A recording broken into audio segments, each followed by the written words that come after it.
Teenage Mutant Ninja Turtles Mutant Mayhem, I did like this one.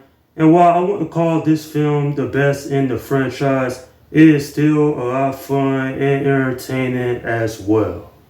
So the story of this one is that the brothers, they go on a hunt for a mysterious crime syndicate, but trouble arises when an army of mutants is unleashed upon them. And from there is a movie that I thought was done really well with its voice cast, script, and stylized animation. And the thing is, I know that this movie's aimed towards children and teenagers, and because of that, a lot of the jokes felt juvenile and forced, and I only had laughed about 3 to 4 times. And while I did like the story, I just felt like there was room for improvement in my opinion.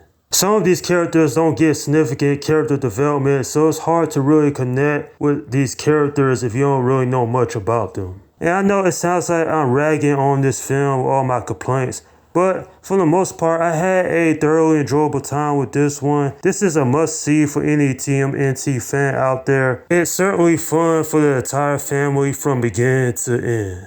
Now, to be honest, I was a little disappointed by this movie. I'm not saying it's awful, far from it. This film, like I mentioned before, it's a lot of fun.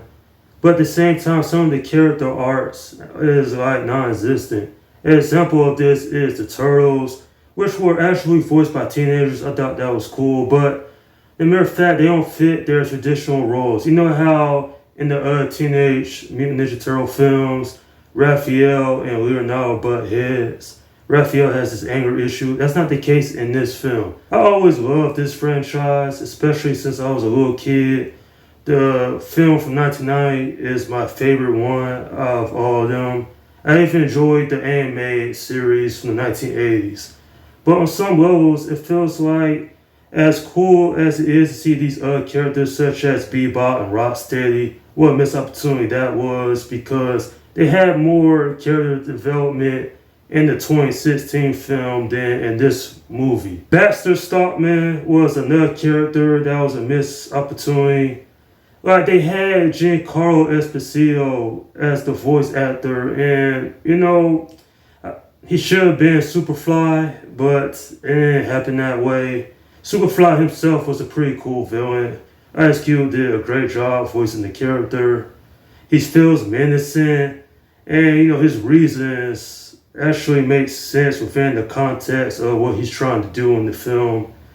But another character I thought that was pretty cool was Splinter. Jackie Chan, great job as well. But honestly, it feels like some of these other mutants that show up, it's like they went all out for this first movie. And I know this film's gonna get a sequel, especially how this movie ends. No spoilers, but it does end in a pretty interesting way. But one problem I had with this one is that the music felt like out of place a little bit. It wasn't awful. It was just odd hearing some of the songs that was in this one and this film. A theme song for this version of the Turtles would have been much appreciated. It made sense that they made April O'Neil a teenager, where she's usually known as a TV reporter. In this, she's a high school journalist, and she actually ends up helping the Turtles out in a couple of ways. When it comes down to it, while this movie has some wasted potential, it is still a thrill ride from beginning to end. There's a lot of people that's going to like this film for what it is.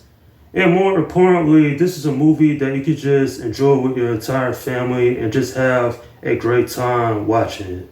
I'm giving this film a 7 out of 10. Now, while I didn't like certain changes in this movie, it wasn't enough to ruin my experience. In fact, I'm looking forward to the sequel and the spin-off television series because I know both are going to be really interesting. And thankfully, this movie wasn't a dumpster fire. Even though I felt a little annoyed at certain parts throughout this film, it's still a worthwhile movie experience. And that is my review of Teenage Mutant Ninja Turtles Mutant Mayhem.